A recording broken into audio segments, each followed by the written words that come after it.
Tá bom. Bom dia. Então, a gente vai... Hoje, o nosso livrinho de mensagens é esse. Sínteses doutrinárias. E a mensagem é a mensagem número 5 de Emmanuel, que diz o seguinte: se te encontras numa ocasião dessas, de espírito ilhado na solidão, recorda que as portas da alma unicamente se abrem de dentro para fora e busca a liberação de si mesmo. Olha que interessante. As portas da alma só se abrem de dentro para fora. Vocês querem comentar?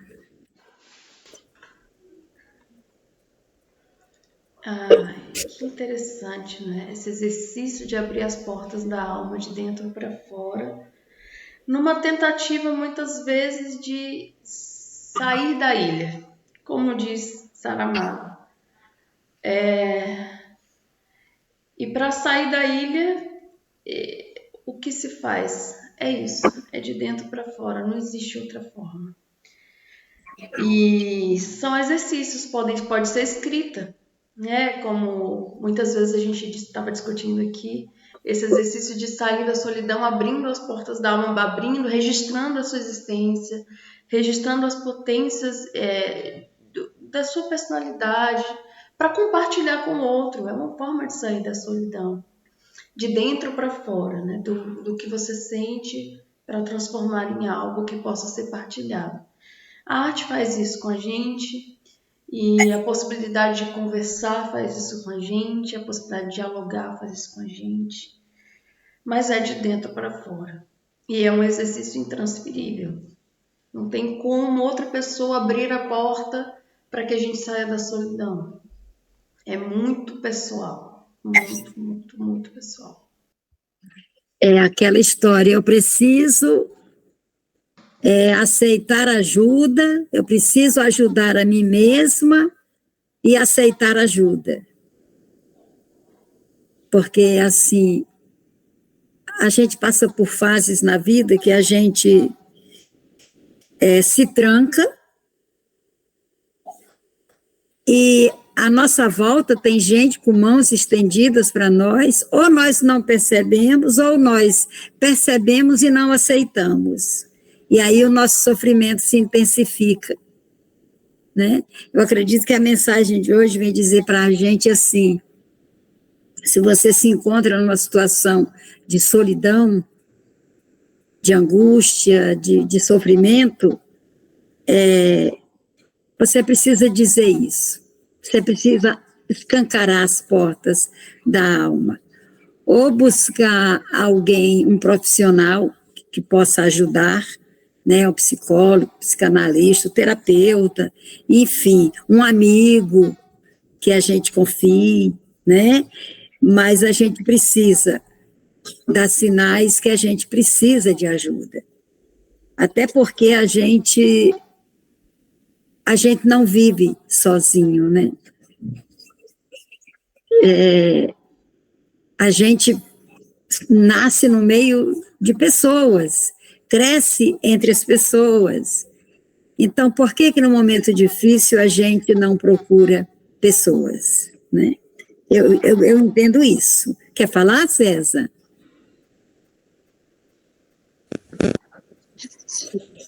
Isso me fez recordar da diferenciação dos termos na Grécia Antiga, né? De educare e educere. Onde educar é de fora para dentro e educere é de dentro para fora, né? E a ideia de partejamento de ideias do Sócrates, né? Ele era com uma... dizia que fazia o mesmo trabalho que a mãe dele, só com as ideias. E o processo todo se dava de dentro para fora. Olha que interessante, ele traz Sócrates, a mãe de Sócrates, que era parteira, né? E a gente nasce de dentro para fora, né? As ideias também de dentro para fora. O sofrimento também de dentro para fora, para que o terapeuta faça o parto, né? Que ele parteje, assim como a mãe de Sócrates. Então, a dor, a nossa dor, o nosso isolamento, o nosso sofrimento, a gente precisa de alguém para aparar isso, né? Para partejar.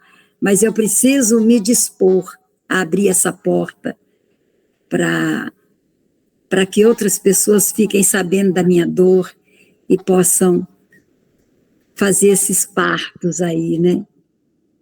Assim como a mãe de Sócrates, com o nascimento do ser, né? Que chega aqui no planeta, e como faz Sócrates com as ideias. Muito bom, César, obrigada, muito bom mesmo. Então, é isso que trouxe a nossa mensagem de hoje, né? E a gente continua estudando o Principiante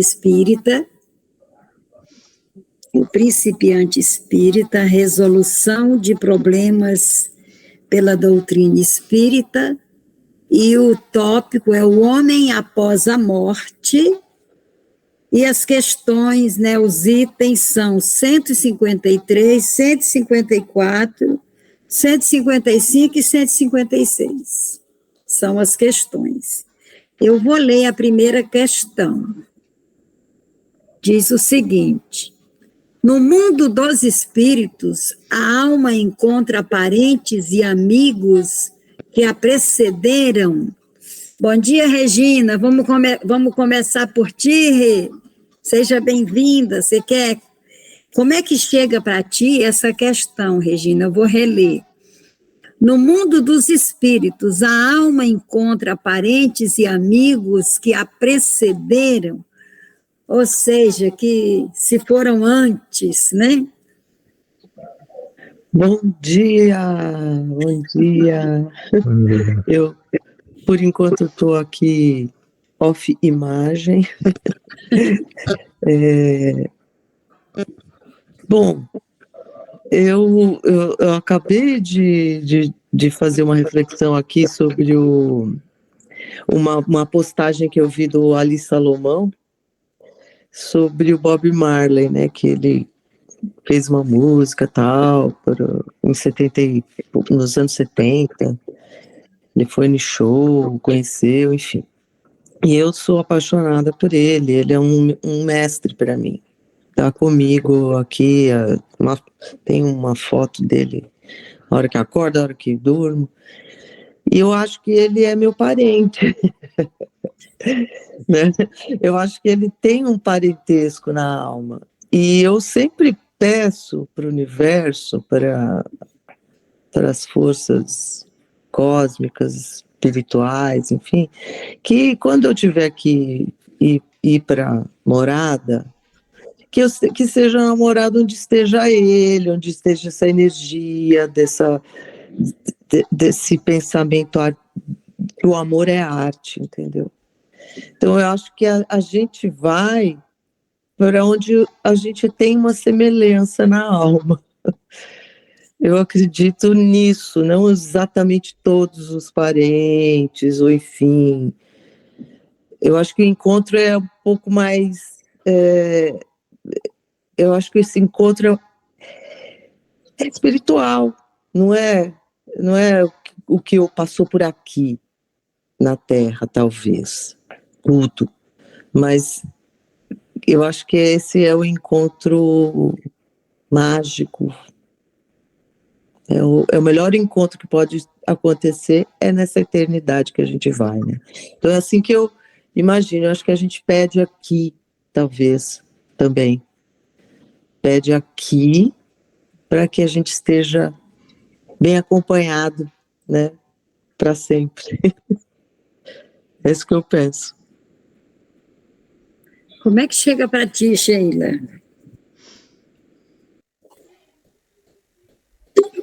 Ai. Bom, pelo que eu já ouvi e li, normalmente esses encontros se dão pelas afinidades, né? Então, quem tem condições de receber podem ser parentes e amigos da vivência terrena que já nos precederam, podem ser pessoas com quem a gente tem afinidade espiritual, e essa afinidade espiritual, de alguma forma, normalmente ela se dá por alguma vivência pregressa, mesmo que não seja nessa vida, né? Então, pode ser que a gente tenha uma conexão com alguém que a gente tem conexão aqui na Terra, por exemplo, no caso da que a Regina citou, né, dessa energia do Bob Marley e tal, de você se sentir de alguma forma pertencente a uma galera que está relacionada àquela energia, e você vai ser acolhido também, se houver condições, por essa energia. A gente não sabe, né, das condições no mundo espiritual. Mas, sim, estou falando de parentesco e de amizade no nível físico, mas também no nível espiritual. Mas entendendo também que dificilmente essas partilhas e identificações que a gente sente não foram vivenciadas na Terra de alguma maneira, ainda que a gente não lembre, né? Porque pode ter sido em vidas passadas. Mas acredito que encontramos sim, na medida da nossa evolução, que nem Dante encontrou Beatriz, encontrou Virgílio, aí vai encontrando à medida que tem a possibilidade de encontrar. Mas a gente é recebido por pessoas queridas, né? Até para se sentir amparado, como a gente é recebido aqui, né? A gente tem discutido isso. Quando a gente nasce, a gente também é recebido por pessoas queridas. Então, e por pessoas com quem a gente precisa trabalhar também, né? Para a evolução. Então, há afinidades mais fluidas e há afinidades que são de trabalho, assim, que não são tão simples e que precisam se dar ao longo da vida. Mas lá a gente é recebido pelas nossas afinidades mesmo, espirituais, parentes e amigos, com certeza, sim. César, e para ti, como é que chega? Me fez recordar a leitura que eu fiz há mais de 20 anos do livro Fédon, de Platão, onde Sócrates diz que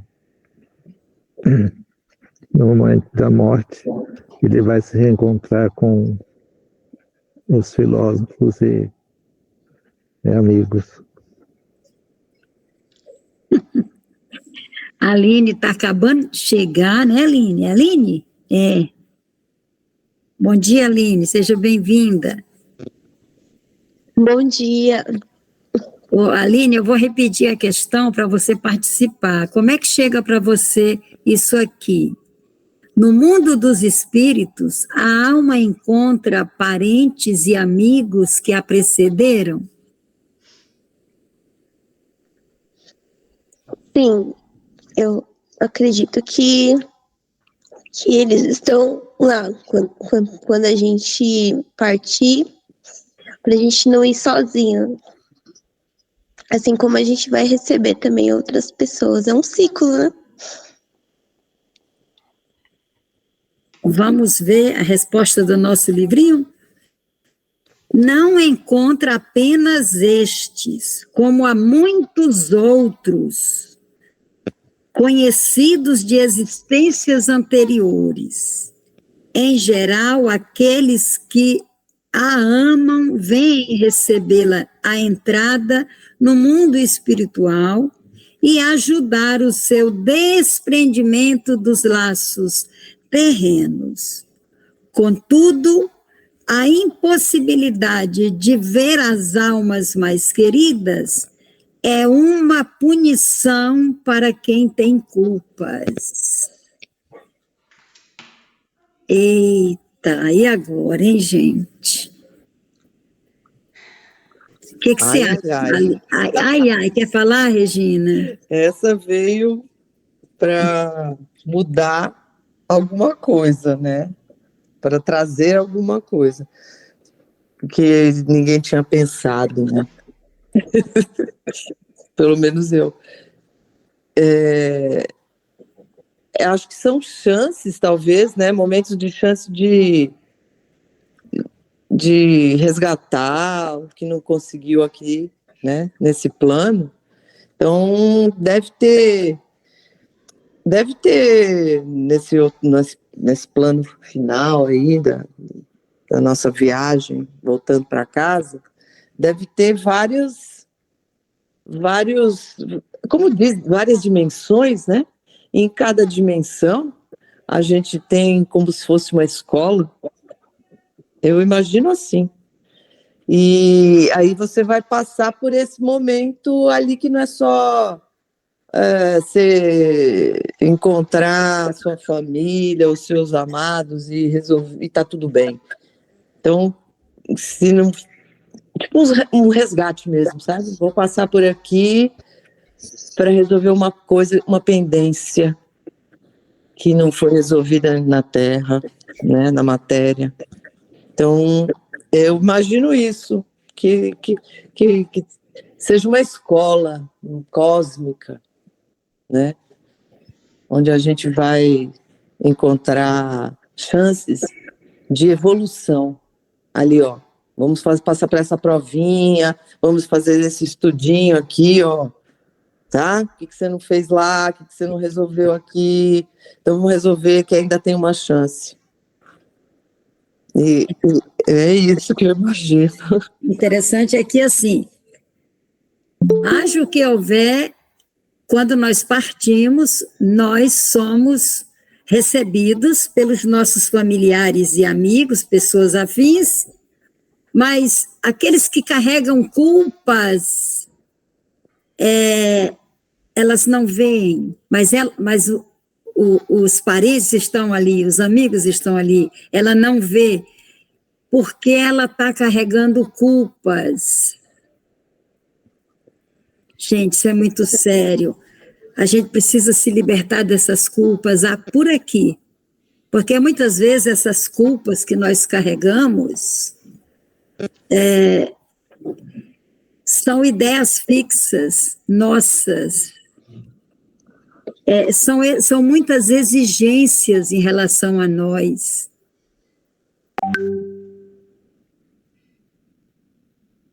Então, a gente precisa se reconciliar conosco, né? Cada um tem que se reconciliar consigo mesmo e com as pessoas à sua volta, né? Para não chegar lá com culpas.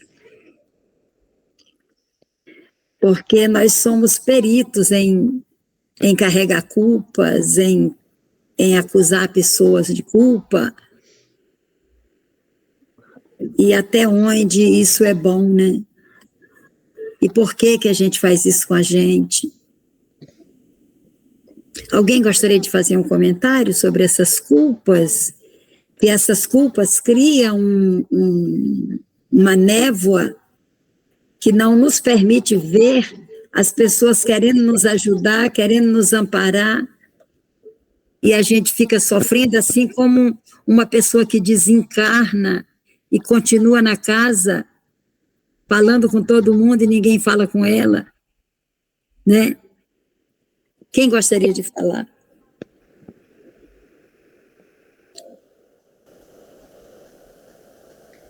Eu queria comentar um trecho, achei muito interessante o que vocês comentaram sobre esse trecho que veio que a gente não tinha, que a gente tinha se passado, né? E aí o termo usado é punição. Quem aplica essa punição? A gente mesmo, porque a gente se sente culpado, não se sente digno, e aí vai com essas ideias fixas que a gente tem por conta das vivências da Terra e tal, que aqui a gente não consegue enxergar nunca, é tudo muito opaco, a gente não consegue enxergar as coisas direito, a gente não tem a sensibilidade do espírito plenamente, né? Na maioria das vezes, há casos e casos, mas na maioria das vezes a gente não tem. E eu acho interessante a ideia de evolução, assim, a gente talvez não seja uma punição. A punição é o que a gente faz com a gente mesmo, mas não é o que a espiritualidade faz. O que ela quer é que a gente siga entendendo essas pessoas que a gente ama como faróis para que a gente possa seguir a nossa evolução. Assim, nossa, eu quero encontrar fulano, mas eu preciso caminhar para chegar até lá. Então, eu vou caminhar. O amor é sempre uma mola propulsora muito forte, assim. Não é diferente na espiritualidade, eu acho. Então, que a gente se puna menos, desde aqui, tenha menos culpa, realmente. Se olhe no espelho e veja, eu preciso melhorar isso para encontrar esse meu eu futuro que eu amo mais do que essas coisas que eu estou fazendo aqui. Então, talvez seja até a gente mesmo, assim, sabe, numa perspectiva melhor. Eu preciso me encontrar numa perspectiva melhor, eu preciso me amar mais. E eu não preciso me punir por isso, sabe, porque eu tô errando. Não, tô errando porque eu tô no caminho. Enfim. E até ainda é difícil nesse sentido, porque a gente é ensinado que a punição é uma coisa boa, que a privação é uma coisa que nos leva a uma evolução. Doutrinas nos ensinam isso, né? Doutrinas mais fundamentalistas nos ensinam isso. Então, assim, até quando, sabe? Não precisa. Não precisa sofrer. Você não precisa sofrer tudo, sabe? Para ser feliz. Você pode ter o amor como uma forma de bússola. Ter essas pessoas que você não consegue ver como uma forma de bússola. Eu quero encontrar essas pessoas, mas para isso eu preciso me livrar dessa névoa que eu mesmo coloquei no meu caminho. É difícil, é complicado, mas é um aprendizado. E nós aprendemos isso, né? Nós aprendemos a nos sentirmos culpados, responsável por tudo que não dá certo, né? E, na realidade, são percalços que nós precisamos viver para evoluir. Não necessariamente a gente precisa ficar se punindo. A gente precisa aprender a se perdoar, né?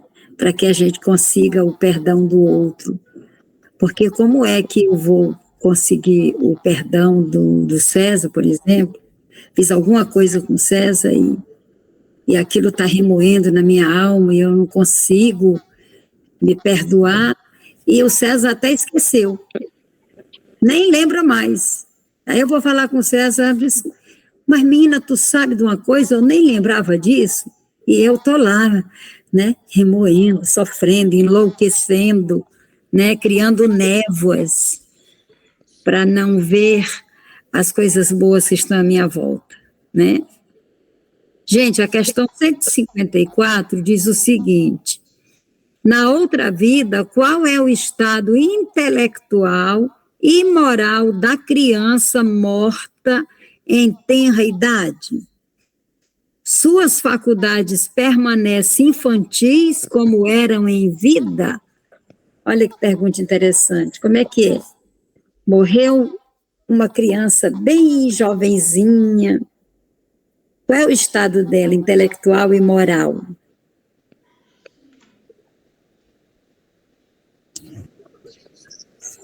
Deixa eu ver aqui. Está chegando gente nova aqui, deixa eu ver. Sabrina? Oi, bom dia. Bom dia, querida. Oi.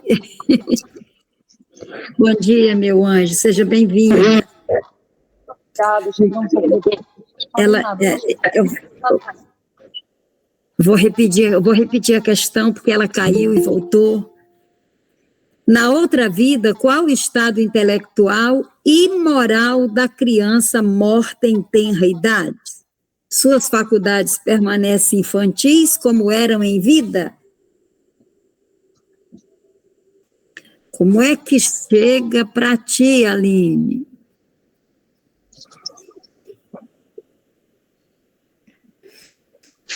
Essa eu não sei responder. Quer falar, Regina? Intelectual e moral, não sei exatamente. Se depende da carga que traz esse espírito encarnado, né? Talvez essa criança seja muito mais evoluída nesse período que esteve na Terra do que uma pessoa de 90 anos, enfim. Então, acho que o espírito traz, né, também quando encarna, né, traz uma bagagem, né. Então, não dá para mensurar, mas dizem que quem vive pouco é porque já cumpriu a missão, né? Vive pouco na Terra, já cumpriu a missão, já veio resolvido, né? Mas a parte moral, intelectual, eu não sei explicar, mas eu acredito que já venha com isso também, né? Completo, porém não deu tempo de dividir aqui na Terra, né? Vamos ver a nossa resposta? Na outra vida, qual é o estado intelectual e moral da criança? Vamos ver aqui a resposta. O desenvolvimento incompleto dos órgãos da criança não permite ao espírito plena liberdade de manifestação. Libertando-se do invólucro, que é o corpo, né? Suas faculdades são aquilo que eram antes de encarnar-se. Como o espírito apenas passou alguns instantes no corpo, suas faculdades não sofreram modificações. Olha que interessante. Quem quer comentar essa resposta?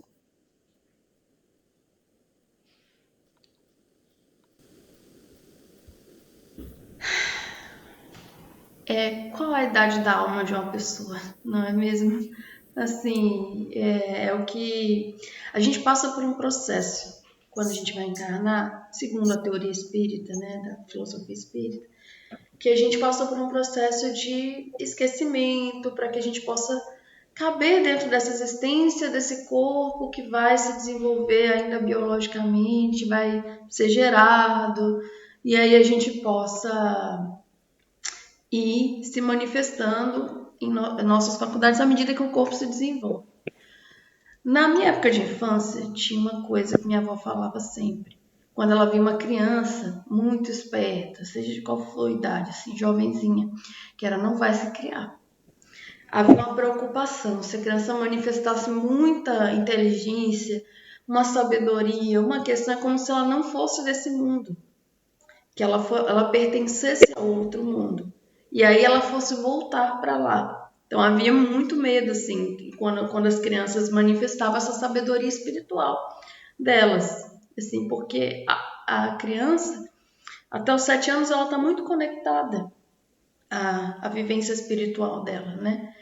Então, partindo muito cedo, ela vai se libertar do que limitava ela e pode... e vai tomar a idade da forma da idade que a alma dela tem, né?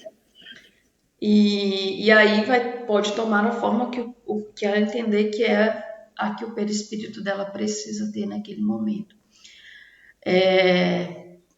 Pode ser que ela trabalhe como criança em algumas linhas, como o herê, com algumas falanges, o que não quer dizer que sejam crianças espirituais. São pessoas muito sábias. São espíritos muito evoluídos. Apenas se manifestam naquela corporeidade, naquela linguagem, naquele lugar. Mas podem se manifestar como adultos, em outros, aparentar como adultos.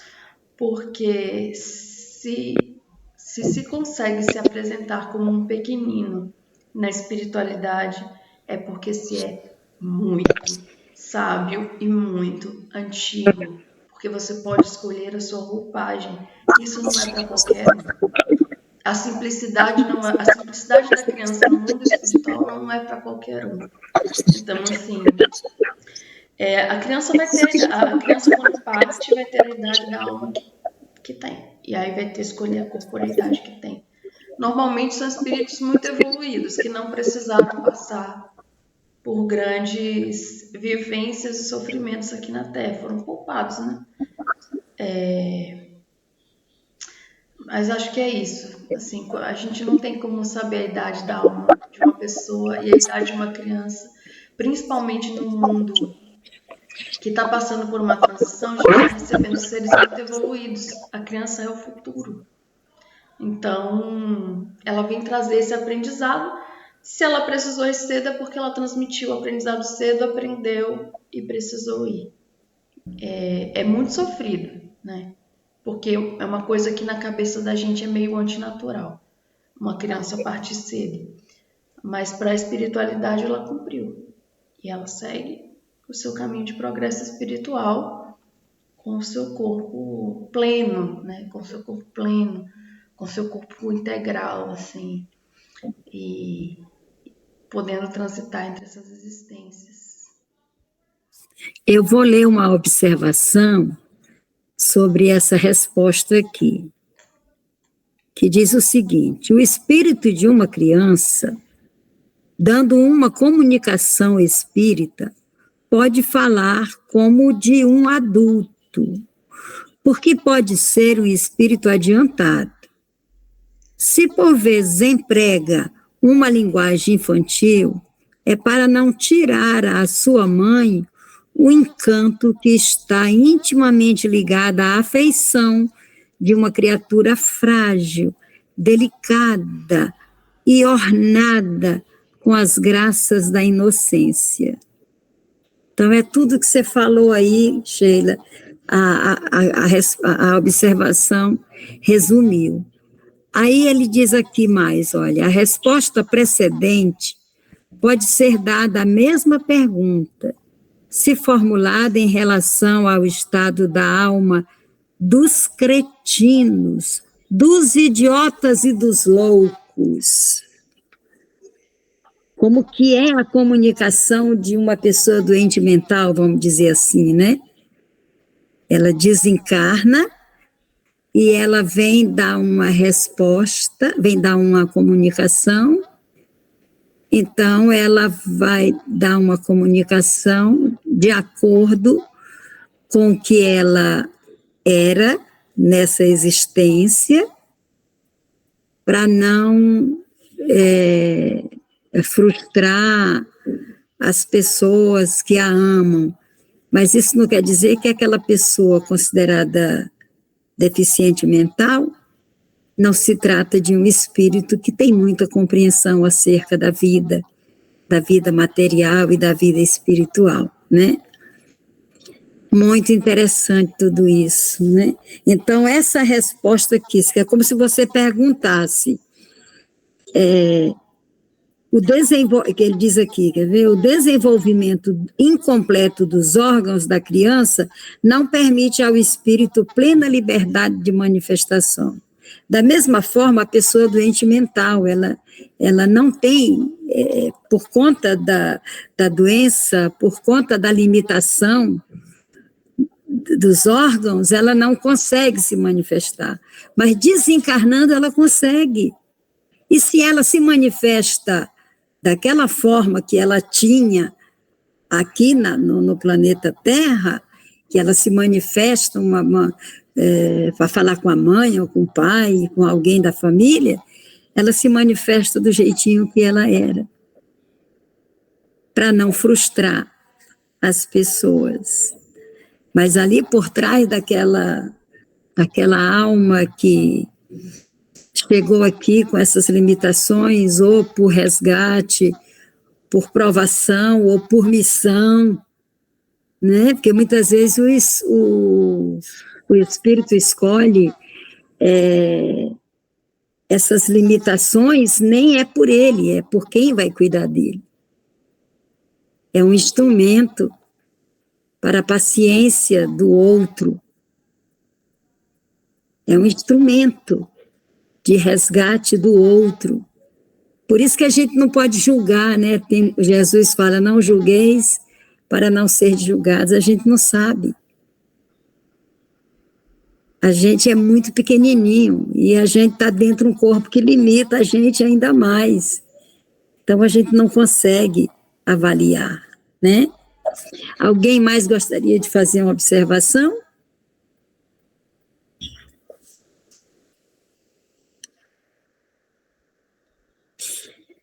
Então, a gente passa para a questão 155. Após a morte, qual a diferença entre a alma do sábio e a do ignorante? Ou entre a do selvagem e a do homem civilizado? Quem gostaria de comentar?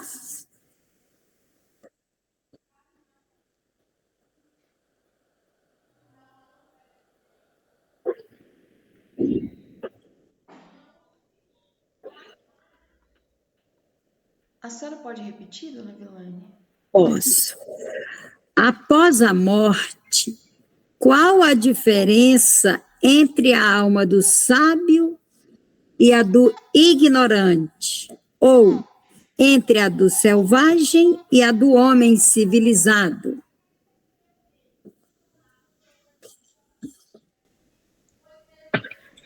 Eu acho que vai depender, vai ser maior ou menor grau de liberdade que ele vai ter no mundo espiritual, assim, em termos de vivência, né? O mais sábio vai ter mais liberdades de trânsito, porque tem mais maturidade, entendendo que o ignorante tem menos tempo. Talvez o ignorante tenha menos tempo de alma e o sábio mais tempo de alma. Então já tem mais caminhada, já está numa trajetória mais avançada, já é uma alma mais velha. Então vai ter uma vivência que vai ter. É como se eu soubesse lidar tivesse trabalhado a vida inteira com contabilidade, uma pessoa tivesse acabado de aprender contabilidade e tivéssemos na mesma empresa. Eu vou transitar por vários setores porque eu sei lidar com aquele universo. E a pessoa que acabou de chegar, ela vai fazer o básico, porque falta, né, a ela experiência, tempo. Então, as vivências vão variar de acordo com o tempo da caminhada mesmo. E o mais sábio tem mais trânsito, e o menos sábio está mais limitado por falta mesmo, né? Porque simples e ignorantes todos fomos criados. Então, e sábios todos seremos um dia. Então, eu acho que é assim. Eu vou ler. Oi, Regina. Me veio uma coisa aqui agora. Será que a alma é ignorante? Ou é o ser que está encarnado que é ignorante? O que ele carrega, essa alma, também é ignorante? Ou ele vai se libertar da ignorância quando desencarnar desse corpo ignorante? Uma coisa que me veio, assim, será que não seria uma libertação a morte de um ser ignorante? E talvez possa ser a tradução do livro também, eu não sei, porque me pegou essa questão do selvagem e do civilizado, né? O que é ser civilizado? O que é ser selvagem? É ruim? É degradante? É regressivo ser selvagem? E o bom é ser civilizado? Fiquei pensando. E aí, se a gente pensar que a palavra selvagem lembra selva, né?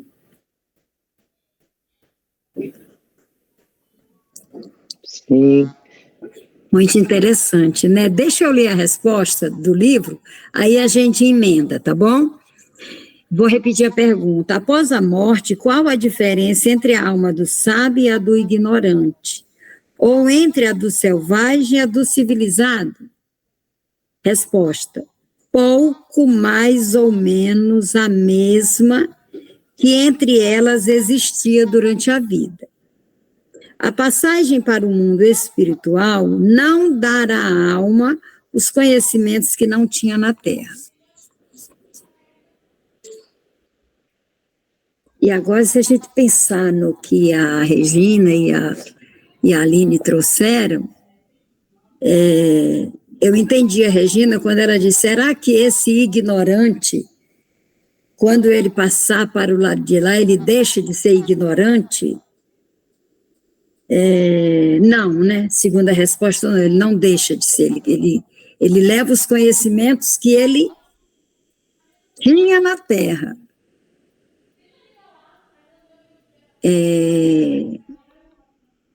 Agora, se a gente pensar na questão anterior, que a pessoa é limitada por conta de uma doença mental, isso pode ser que aquele espírito que está naquele corpo e que nessa transição ela está doente mental, aquele corpo pode portar um espírito sábio, mas que não pode se manifestar em virtude da doença.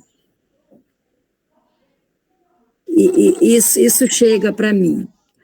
Agora, quando se trata de uma pessoa de poucos conhecimentos, ao desencarnar, ela continua com poucos conhecimentos. Gente, deixa eu contar para vocês uma experiência que eu tive, porque eu fui uma pessoa muito inconformada por ter perdido o pai aos 8 anos de idade.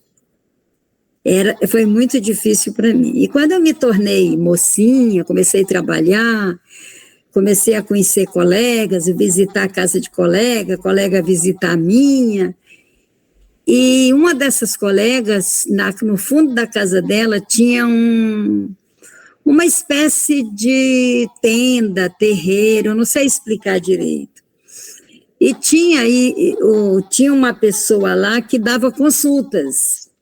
E a minha amiga arranjou para eu passar em consulta, porque eu só chorava muito pelo meu pai, né? E o homem incorporou meu pai. Segundo ele incorporou meu pai e ele pediu uma bebida alcoólica. E eu levei um susto que meu pai não fazia uso de bebida. Ele não bebia. Ele não suportava bebida alcoólica. Ele fumava, mas não bebia. E aí eu perguntei, mas o senhor aprendeu a beber aí do outro lado? E ele disse, eu quero ver um cabra do Nordeste que não beba. Opa. Meu pai era um homem extremamente educado, extremamente sensível. Será que ele mudou tanto assim? Então, quando a gente vai embora daqui para lá, na realidade a gente não vai embora, a gente volta para casa, a gente continua sendo quem a gente é. Não é porque a gente passou por lado de lá que a gente passa a saber tudo. Que numa manifestação a gente pode perguntar 1000 coisas e ele vai responder, vai saber só porque está fora do corpo. Não, as limitações continuam. Isso leva um tempo de aprendizado para aprender a viver do lado de lá, do mesmo jeito que a gente leva um tempo de aprendizado para aprender a viver aqui no planeta Terra. Então, a gente continua o mesmo, aqui e lá. Agora, essa questão do selvagem e do civilizado, Aline, muito interessante você trazer, porque esse material é do século XIX, não é isso, Sheila? Século XIX. Então, essas lições carregam o contexto da época, né? O que era considerado selvagem, aquelas pessoas que viviam à margem, que não tinham acesso à escola, que não tinham acesso à cultura, eram consideradas selvagens, né?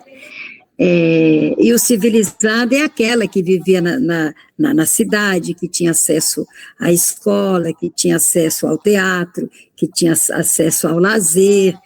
Então, essas pessoas eram consideradas civilizadas.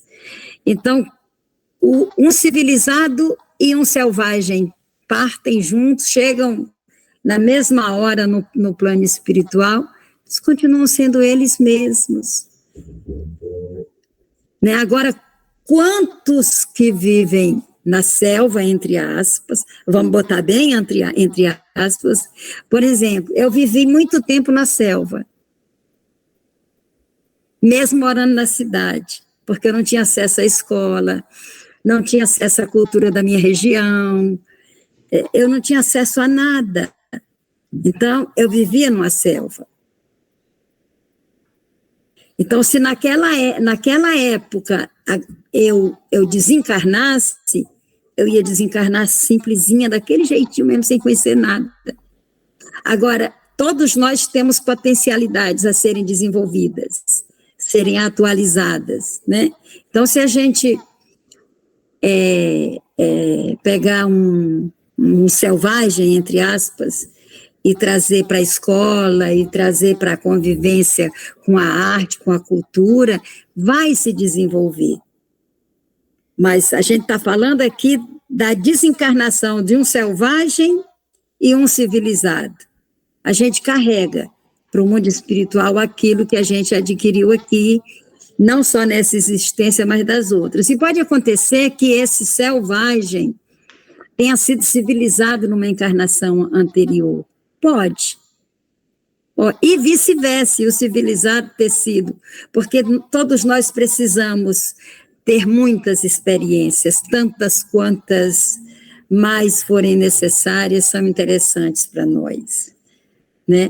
A gente vê isso no Evangelho quando ele trata das injustiças sociais. Né? Alguém mais gostaria de fazer comentário?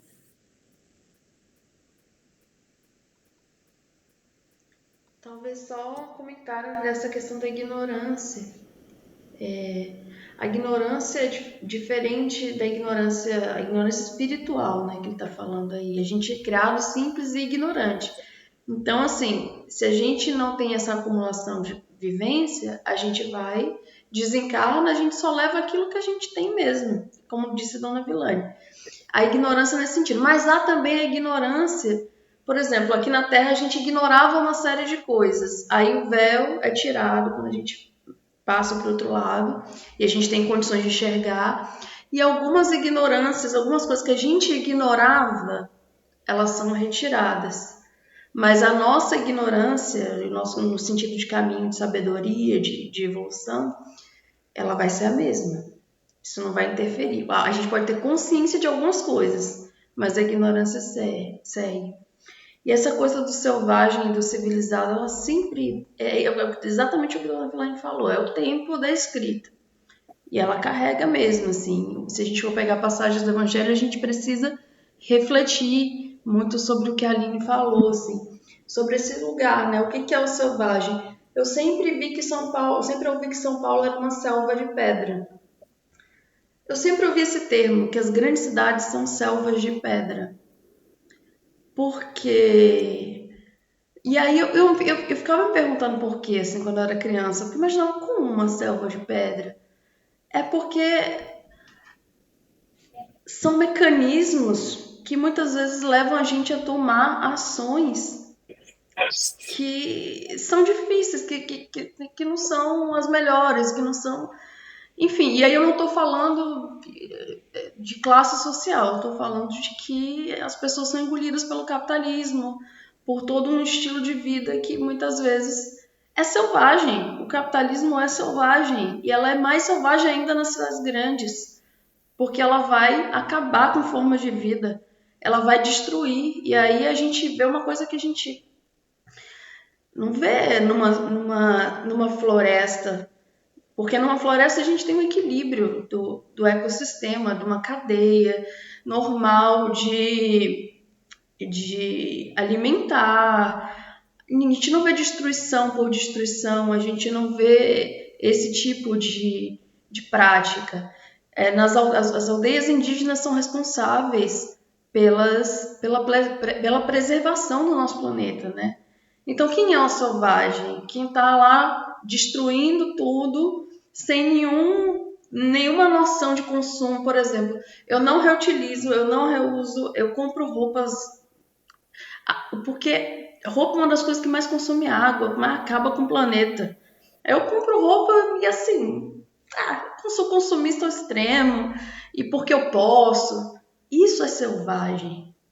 Isso é um selvagem, porque não tem conhecimento, não tem consciência. Enquanto tem gente que é selvagem nas florestas, que é uma concepção de muita gente, né? Mas que dá aulas que estão muito à frente de nós, assim, ó. E aí, hoje em dia, esses saberes estão sendo revelados, estão sendo trazidos para a escrita e a gente consegue partilhar, né? A gente tem diversas pessoas muito sábias que viveram na selva de pedra e que viveram nas selvas brasileiras. A gente mais cedo estava falando da literatura. Carolina Maria de Jesus, que mulher sábia, assim, que viveu numa selva de pedra e conseguiu ser um lírio no lodo. E aí, assim, a gente tem também diversos autores, hoje em dia, de obras maravilhosas, como o Ailton Krenak, por exemplo, que vão nos dar sabedoria dos nossos povos originários, assim, que tem muito mais noção do que a gente. Enfim, na universidade, por exemplo, a gente não tem noção de muita coisa. Assim, é uma instituição de poder apenas, que também é uma selva. Toda instituição de poder é uma selva. E a gente tem que entender e aí escolher, dentro das nossas possibilidades e limitações, quais os caminhos que a gente vai seguir. E aí é importante ter horizontes e conhecer mais esses horizontes para usá-los de uma maneira mais sábia. E entrar menos nos mecanismos, que eu acho que a selvageria é um mecanismo, assim, dos sistemas. E ter mais autonomia. O selvagem, ele acaba entrando nos mecanismos e tem menos autonomia. Talvez, dentro desse contexto, o civilizado seja aquele que tem mais autonomia de pensamento e diz, não, aqui eu não vou. Isso eu não faço. Esse rolê eu não entro. Isso aí é roubada. Mas não é roubada porque é roubada para mim, é roubada porque eu tenho consciência de mundo, de percepção do outro. Assim, então a gente tem aprendido muito, sabe, encontrando as pessoas na rua, por mais simples que elas sejam. Aqui em Cachoeira a gente vê muito isso, elas te dão uma alma, sinteticamente, assim, às vezes nem precisam falar, nem precisam do verbal, você só observa o comportamento. E aí você fala assim, que bom que eu vi, sabe? Que bom que eu percebi. E a gente tenta traduzir e levar adiante. Isso. Então, assim, é muito relativo essa coisa do selvagem, do civilizado, né? É muito relativo. Tem uma coisa que você falou do Krenak, aí que a selva ou a floresta, tudo que existe na natureza tem espírito. Em cada árvore, em cada água. Então, tudo é espírito. Tudo. Você conectar, isso é civilizado. Você ter consciência disso, né? É civilizado. Tá na condição de civilizado. Quando você passa num jardim e vê uma porção de flores lindas, aí você vai lá e colhe, achou bonita, você foi lá e pegou para si e seguiu sua caminhada. E tem aquela pessoa que passa, admira, fotografa, mas não mexe, deixa lá. Quem é o civilizado aí? Né? É Ou faz uma muda e faz aquilo florescer ainda mais em outro lugar, né, Pois meu? é, Em vez pois de é. arrancar. Arrancar para depois jogar fora, né? É isso, gente. Vamos para a nossa questão número 156, que é a última, que diz o seguinte: após a morte, as almas fazem progresso intelectual. E como é que chega para vocês? A gente desenvolve intelectualmente do lado de lá?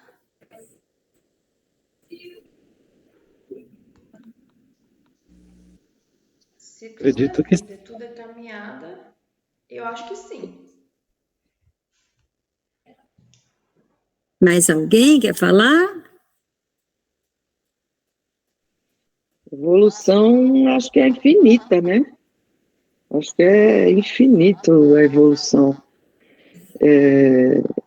E aquela coisa que eu tenho no meu sentimento, no meu entendimento, né? Autodidata, de que existem as escolinhas lá, né? Né? As moradas são escolas, são evoluções, e você vai indo, porque dizem que Jesus está na 13ª, né, dimensão. Então, imagina o quanto que tem que aprender, né? Continuar. Muito bem, deixa eu ler a nossa resposta aqui, né? Se após a morte as almas fazem progresso intelectual, fazem-nos mais ou menos, conforme a própria vontade. Algumas até fazem grandes progressos. Entretanto, têm necessidade de pôr em prática durante a existência corpórea aquilo que aprenderam em conhecimento e em moralidade. Aquelas que permanecem estacionárias recomeçam uma existência semelhante à que haviam deixado. As que progrediram fazem jus a uma encarnação de ordem mais elevada. Como o progresso é proporcional à vontade dos espíritos, muitos conservam durante maior ou menor período os gostos e as inclinações que tinham em vida. Isto é, prosseguem nas mesmas ideias. Então, aqui diz que o progresso depende da própria alma, se ela quer continuar seu desenvolvimento. Mas, ao fazer esse progresso, ela tem necessidade de colocar em prática na vida corpórea. E aquelas que não querem evoluir, que não querem progredir intelectualmente nem moralmente, elas voltam, reencarnam novamente numa existência similar à que ela teve antes de partir. Então, o progresso é proporcional à vontade, é a questão do livre-arbítrio, né? Nem aqui nem lá nós somos obrigados, nós temos o livre-arbítrio. Comentários? Eu só queria passar a palavra para César, porque na hora que ele abriu o microfone, na hora que eu abri, eu acho que eu posso ter atravessado ele, se ele quiser falar alguma coisa. tranquilo. Eu aprendi escutando você falando, Sheila. Mas eu Quer fazer acredito que continua o aprendizado.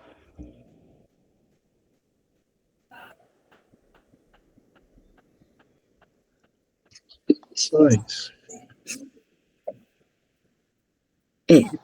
A gente aprende aqui e a gente aprende lá, né? Mais alguém gostaria de comentar?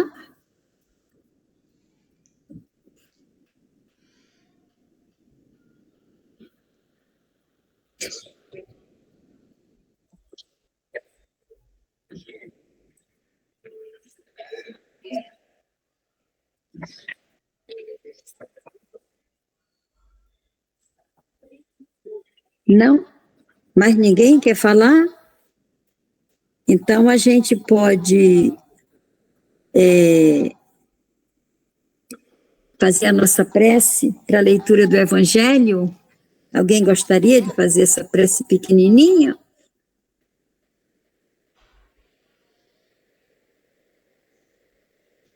Quer fazer, Regina?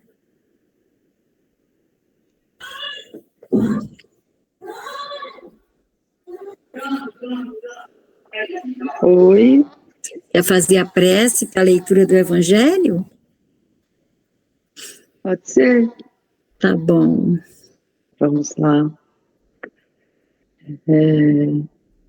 Primeiro, obrigado por a oportunidade de estar junto com essas pessoas e almas e espíritos em evolução. Peço que Deus esteja presente em todos os corações e que conseguimos nos evoluir ainda mais na vontade de estarmos juntos, de aprendermos juntos, de nos aceitar como somos. E agradeço mais uma vez a oportunidade de estar com vocês em nome das forças do bem. Gratidão. Gratidão, que assim seja. Gratidão, Regina. Bem, o nosso capítulo de hoje do livro O Evangelho segundo o Espiritismo, o capítulo é Pedir e Receber. E o tópico, vou ler aqui, o tópico é Ação da Prece, Transmissão de Pensamento, os itens 14 e 15. Então, vou iniciar a leitura. A prece exerce uma espécie de ação magnética. A gente podia notar isso aqui, Sheila, a ação magnética que a prece exerce. Retornando à leitura, a prece exerce uma espécie de ação magnética entre aquele que faz a oração e aquele a quem ela se destina. Pode-se pensar, então, que o efeito da prece está subordinado à força fluídica daquele que ora, mas não é bem assim. Os espíritos, pela ação fluídica que exercem sobre os homens, suprem, quando necessário, a insuficiência daquele que ora, seja através de uma ação direta em seu nome, seja dando-lhe no momento da oração uma força extra, desde que o julguem merecedor desse auxílio. O homem que não se considera suficientemente bom para praticar, através da prece, uma ação benéfica, não deve, por isso, deixar de orar em favor dos outros, por achar que não é digno de ser escutado. A consciência de suas imperfeições já é uma prova de humildade e ela é sempre agradável a Deus, que leva em conta a intenção caridosa daquele que ora. Seu fervor e sua confiança no Criador são o primeiro passo para a sua conversão ao bem, e os bons espíritos sentem-se felizes em incentivá-lo. E aí eu vou pedir para a Sheila anotar o que eu vou ler agora. A prece que sempre a prece que sempre é repelida é a do orgulhoso, que só confia em seu poder, em seus méritos, e que julga estar acima da vontade de Deus. Então, a prece que é repelida é a do orgulhoso, que só confia em seu poder, em seus méritos, e que julga estar acima da vontade de Deus. O item 15. O poder da prece está no pensamento. Vamos anotar isso aqui também. O poder da prece está no pensamento. Assim, ela não depende de palavras, nem do lugar, nem do momento, e muito menos da forma como é feita. Portanto, pode-se orar em qualquer lugar e a qualquer hora, sozinho ou em conjunto. O lugar e o tempo de duração da prece são importantes apenas quando a pessoa encontra-se em um estado de recolhimento. A prece em conjunto tem uma ação mais poderosa quando todos aqueles que oram se associam de coração a um mesmo pensamento e possuem o mesmo objetivo. É como se todos clamassem juntos a uma só voz. Mas de que adianta um grande número de pessoas estarem juntas para orar, se cada uma atuar isoladamente e por conta própria? 100 pessoas juntas podem orar como egoístas, enquanto que 2 ou 3 ligadas por uma mesma aspiração vão orar como verdadeiros irmãos, filhos de Deus, e a sua prece terá mais força do que a prece das 100 pessoas. Vamos comentar?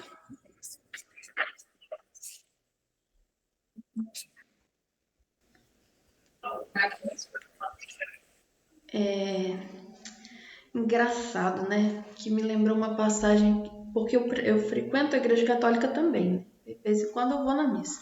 Aí, tem essa pedi e obtereis, me lembra muito uma passagem de uma oração católica, quando se fala desse orgulho, desse que a gente, às vezes, eu tenho um pouco isso, eu peço para minha mãe rezar por mim, porque eu acho que eu não tenho o merecimento, e a minha mãe muito mais, então eu falei, mãe, por favor, ore por mim, porque eu acho que você vai ser mais ouvida que eu, porque eu tenho muitos defeitos, porque isso.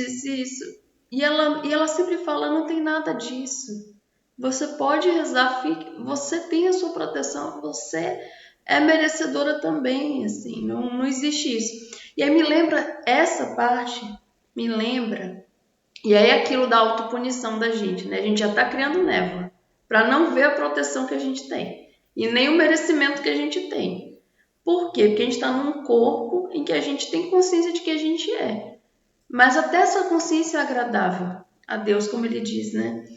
E aí me lembra uma parte da Igreja Católica, que é: não olhei os vossos pecados, nossos pecados, mas a fé que anima a vossa Igreja.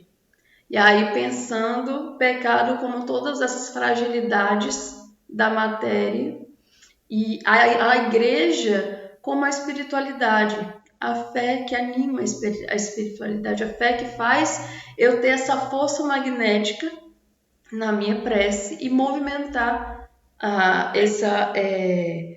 esse universo fluídico, né? Esse fluido vital no qual estamos todos imersos, e conseguir mover montanhas. A fé move montanhas no universo fluídico, move. É uma imagem que faz a gente ter a noção da importância da prece, de estar concentrado. E aí me lembra muito essa passagem, e eu queria já trazer um ponto que a dona Vilane, vou trazer aos poucos, porque eu acho que vai causar aqui porque são 3 pontos importantes, que é a ação magnética da prece entre quem faz a oração e quem a ele se destina. A ação magnética da prece, acho que seja importante a gente discutir isso.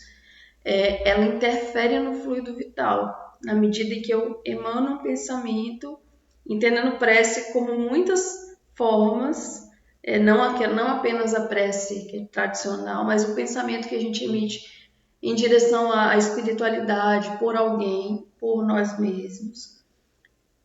E ela tem uma força. Vai depender da intensidade que a gente coloca ali.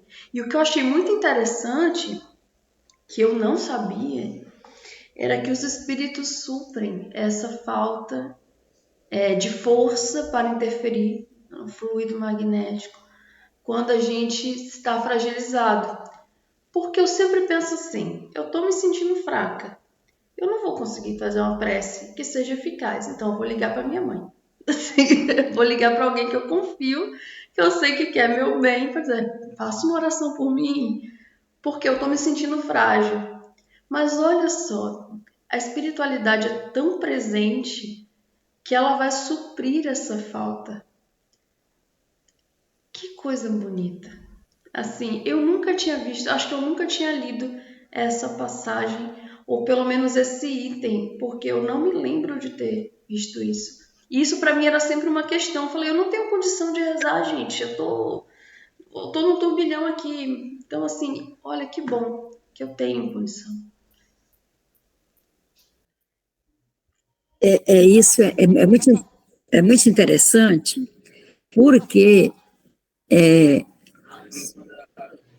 eu fui para o Espiritismo em 1958.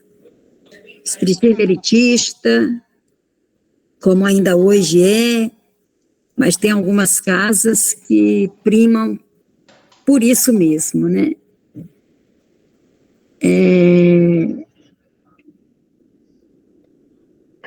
E eu sempre se tratava dessa coisa da prece, que não pode ser repetitiva, que não é pelo número de palavras, etc. E havia uma crítica às freiras que ficavam na clausuras, né? Eu ouvi críticas de espíritas, não no centro espírita, mas de espíritas, que o Evangelho, segundo o Espiritismo, diz que a gente tem que estar no mundo para contribuir com o mundo e receber a contribuição do mundo, e quando se enclausura, se está fugindo do mundo.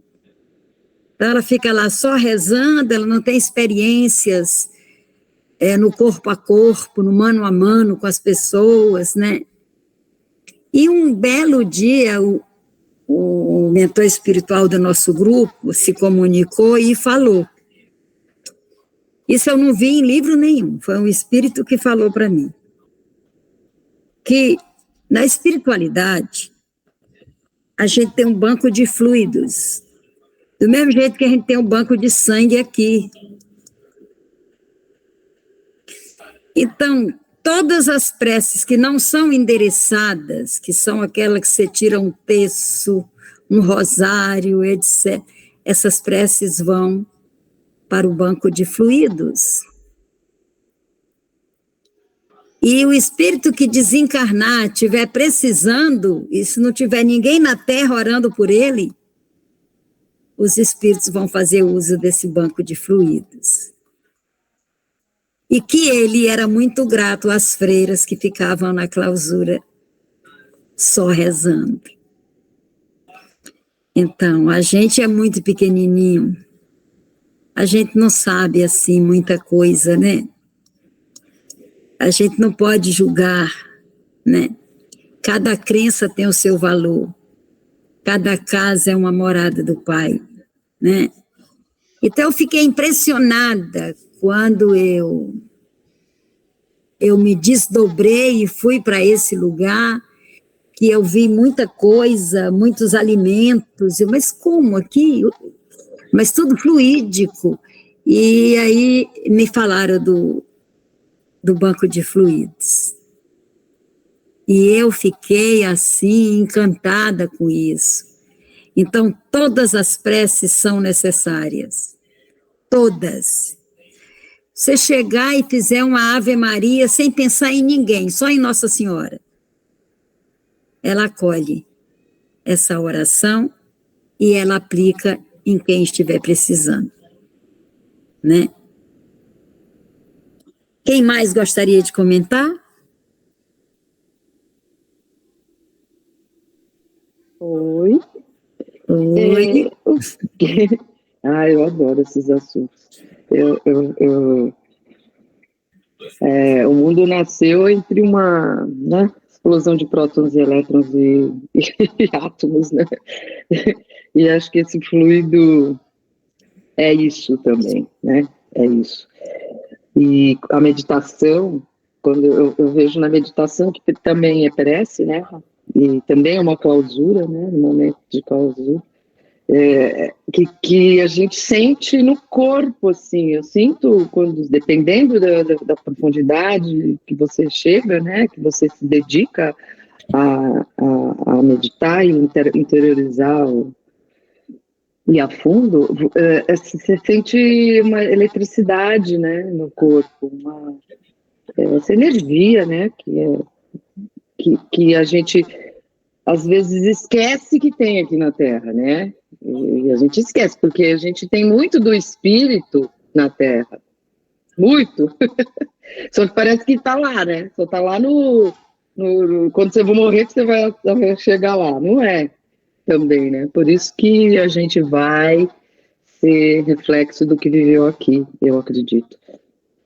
Aí uma palavra, uma coisa que fiquei na dúvida aí, que gostaria de saber, o que é uma prece repelida, no caso aí, desse capítulo que foi lido?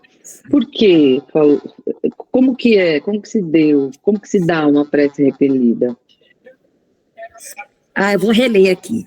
A prece que sempre é repelida é a do orgulhoso, que só confia em seu poder, em seus méritos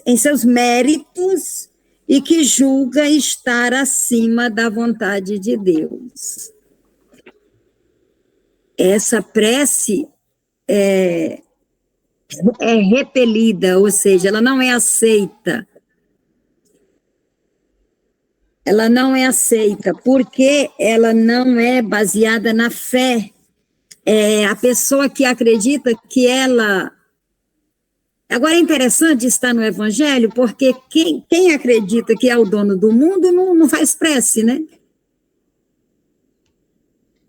É uma questão para a gente pensar. Muito bem lembrado, Regina, né? Pois prece...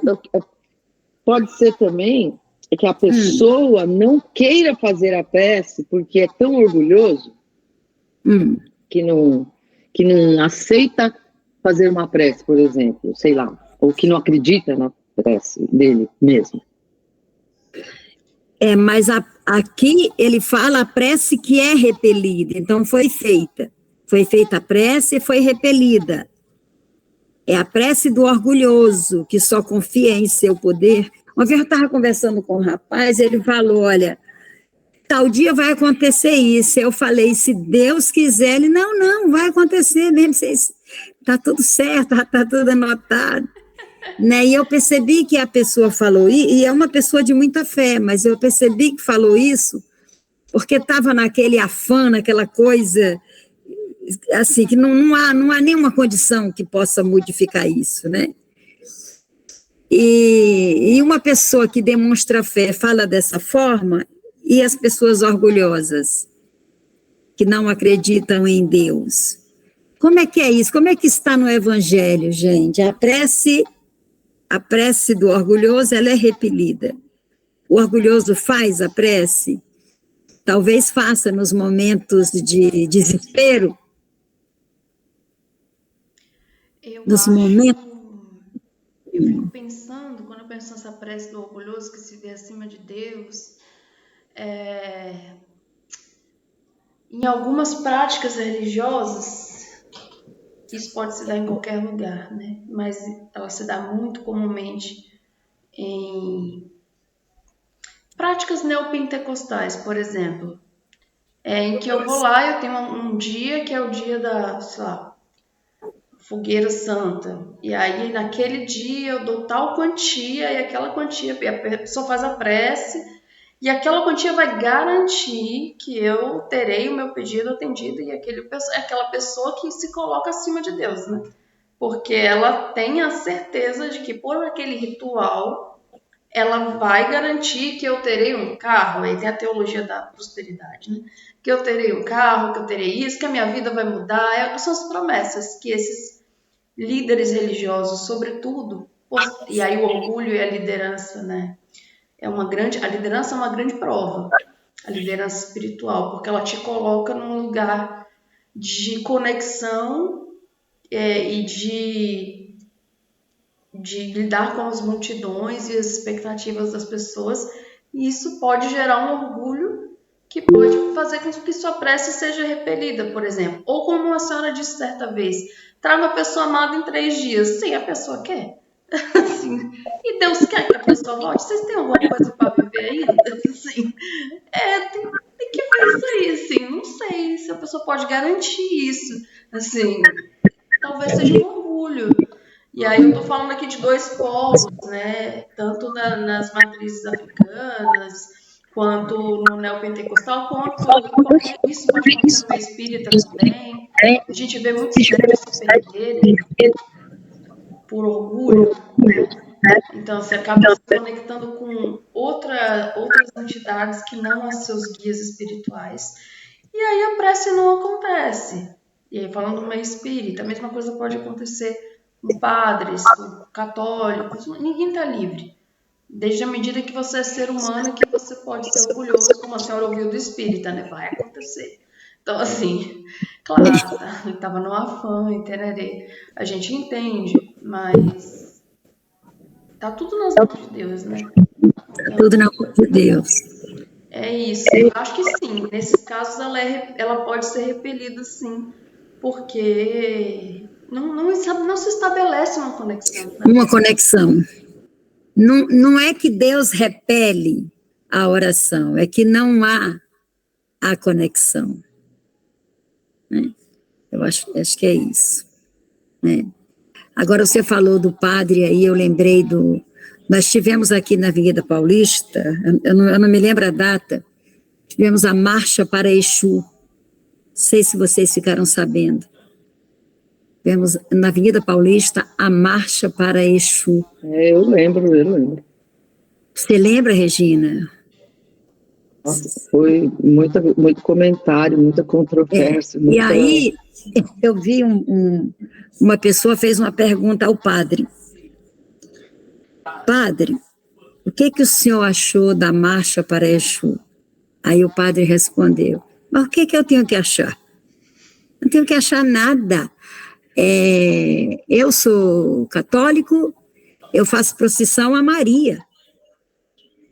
Os evangélicos fazem a marcha para Jesus, por que os umbandistas não podem fazer a marcha para Exu? Quem sou eu para achar alguma coisa? Eu não acho nada, eu acho que todos têm o mesmo direito. Né? Então, o orgulhoso, ele entende que Deus é só dele, né? Só serve a ele. Deus serve, né? Então, eu acredito que essa palavra repelida, ela está aí por falta de vocabulário mesmo.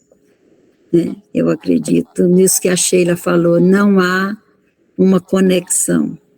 Assim como não há uma conexão entre nós e outras pessoas, assim no campo da vida material mesmo. Tem pessoas que a gente se aproxima e estabelece uma conexão, e a gente quer ficar junto, não quer separar mais, quer estar sempre conversando, trocando ideias, até fazendo trabalho juntos.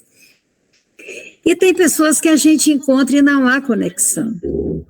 Né? Uma vez apareceu um cachorrinho lá em casa, e a Cleane, muito apaixonada por bicho, o cachorro entrou enquanto ela conversava com uma amiga, e a amiga foi embora e ela foi botar o cachorro para fora, o cachorro não se mexeu, aí ela não teve coragem de botar para fora, ficou com o cachorro. Aí ficou aquela conversa, juntou um monte de gente para decidir a situação do cachorro, parecia um tribunal, e Mas a grande maioria das pessoas que estavam ali não estavam preocupados com o cachorro. E aí o meu neto, Vinícius, eu falei com ele, como é que pode? Um grupo de pessoas só tudo preocupado e a outra pessoa nem, sabe? Ele falou, vó, é que faltou conexão. Eu falei, caramba, que sabedoria, faltou conexão para a causa animal. Faltou, né? Que aquele bichinho é um ser vivo, etc. Né? Então é isso, a gente se conecta de acordo com os nossos valores, né? Os nossos valores.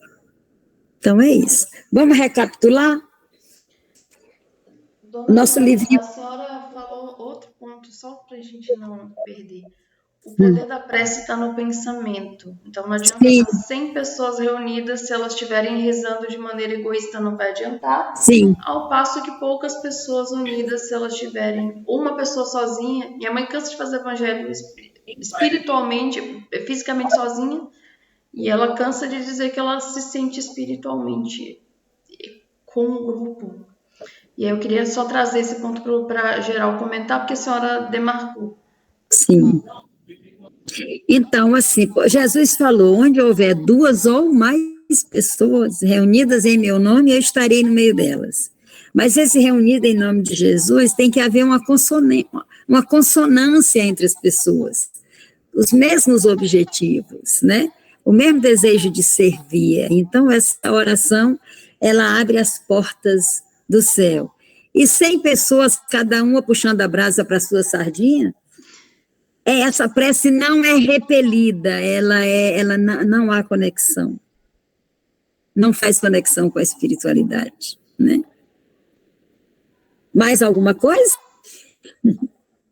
Não? Então, vamos recapitular aqui, né, o nosso livrinho, a mensagem do Emmanuel. Se te encontras numa ocasião dessas, de espírito ilhado na solidão, recorda que as portas da alma unicamente se abrem de dentro para fora e busca a liberação de si mesmo. Ou seja, a gente precisa se ajudar, a gente precisa pedir ajuda. A gente não pode ficar nessa ilha, né? Que a gente se torna uma ilha e a gente fica solitário em nós mesmos. Então, a gente precisa se ajudar. Quando a gente se sente muito fraco, tem que pedir ajuda. E esse pedir ajuda é se ajudar, né? E aí, o nosso livrinho aqui do Principiante Espírita, ele trata de questões como nós seremos depois que desencarnarmos. Como nós somos aqui, como seremos lá. E aí, como no Evangelho a gente falou sobre a ação da prece, eu acho muito interessante que a gente faz prece por nossos entes queridos que partiram, mas os nossos entes queridos também se reúnem no mundo espiritual para orar por nós. Isso acontece. Eles oram por nós. Tem um dia certo, um momento certo, ocasião certa. E sempre que a gente vai fazer algo novo, e aí eles se reúnem em peso. O máximo de pessoas que têm conexão com a gente se reúnem e acontecem os milagres. Né? Que é a ação magnética da prece.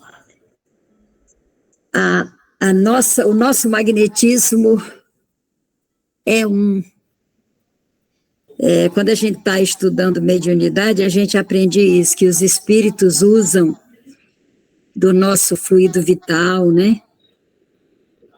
Para curar uns aos outros, né? Mas eles estão sempre interferindo na nossa vida, sempre interferindo. A espiritualidade, esse mundo é porque a gente está no corpo muito grosseiro, a gente não consegue acessar as veias que nos conduzem a esse mundo espiritual, mas ele está logo aqui, é paralelo. A gente só não consegue ultrapassar por causa do nosso corpo. Então, a gente precisa dormir, ou seja, morrer todas as noites, para a gente ter essa convivência. Aí a gente traz a lembrança como se a gente sonhou.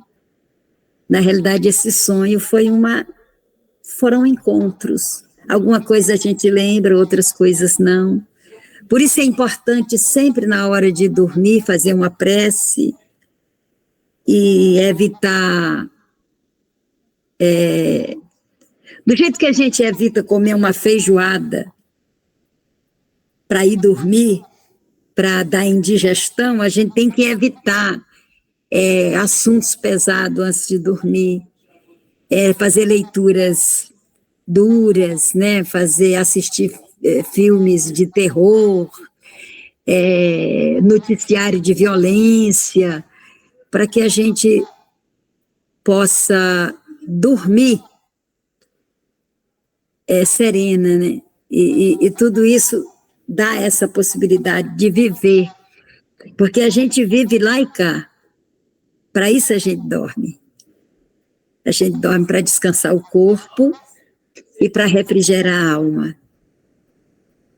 E a gente recorda às vezes, mas na maioria das vezes não, mas a gente sonha todas as noites, né? Gente, a gente tem que fazer as vibrações. Quem vai fazer?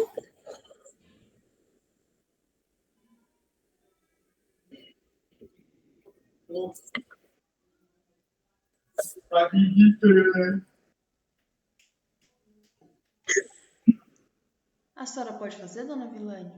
Posso.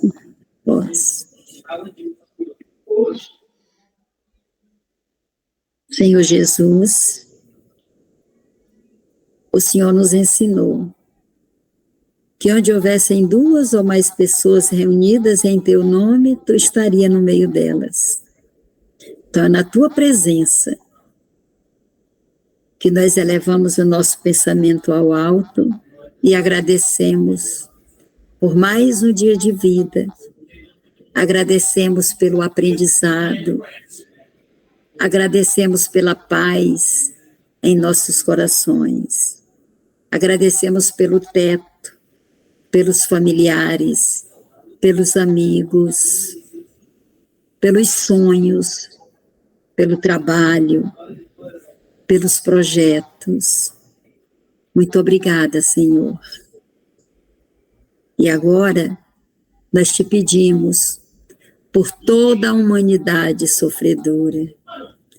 Pedimos que o Senhor envie os seus anjos para assistir a todos os necessitados do planeta Terra, para aqueles que vivem na dor física, moral e espiritual.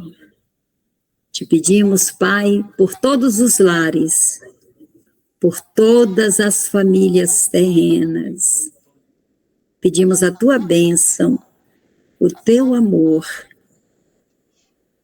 Pedimos a Nossa Senhora, a nossa mãezinha do céu, que assista a todas as mamães do planeta Terra.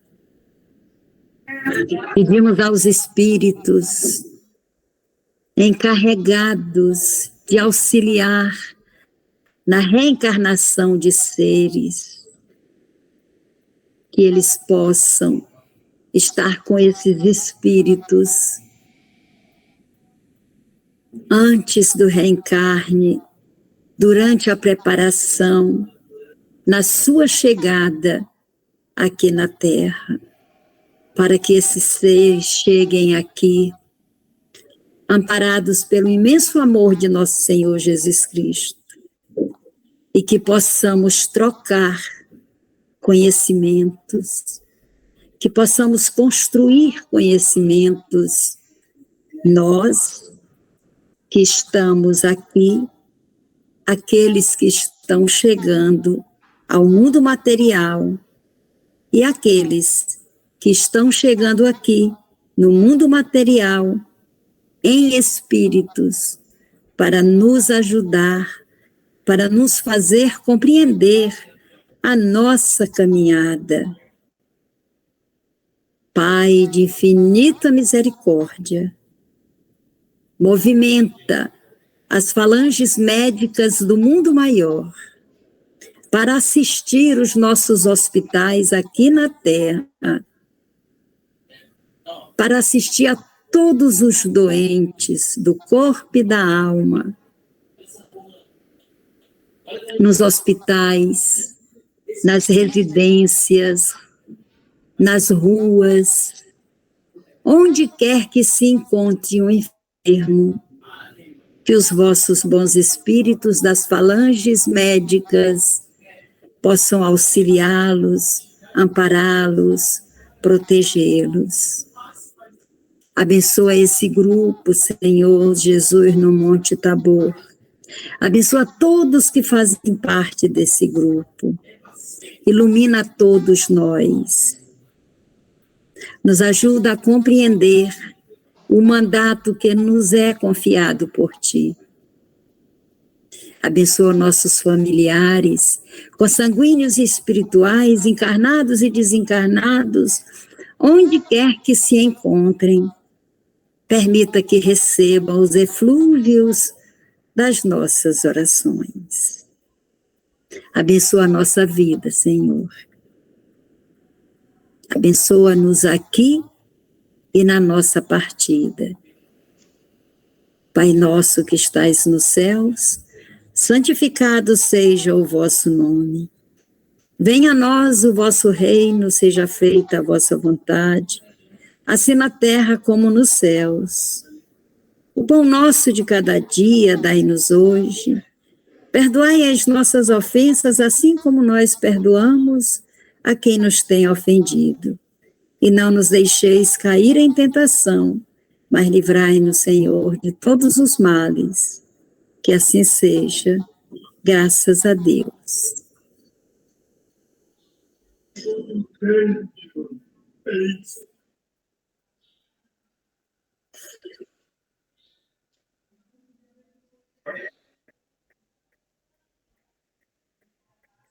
Graças a Deus. Obrigada, gente, por essa manhã maravilhosa, viu? Que Deus nos abençoe, nos assista, que Ele tenha piedade, né? Que Ele derrame sua misericórdia sobre nós, os justos e os injustos. Que todos sejamos contemplados pelo imenso amor de nosso Senhor Jesus Cristo. Que Deus nos abençoe. Obrigada, Aline, Regina, César, Sheila.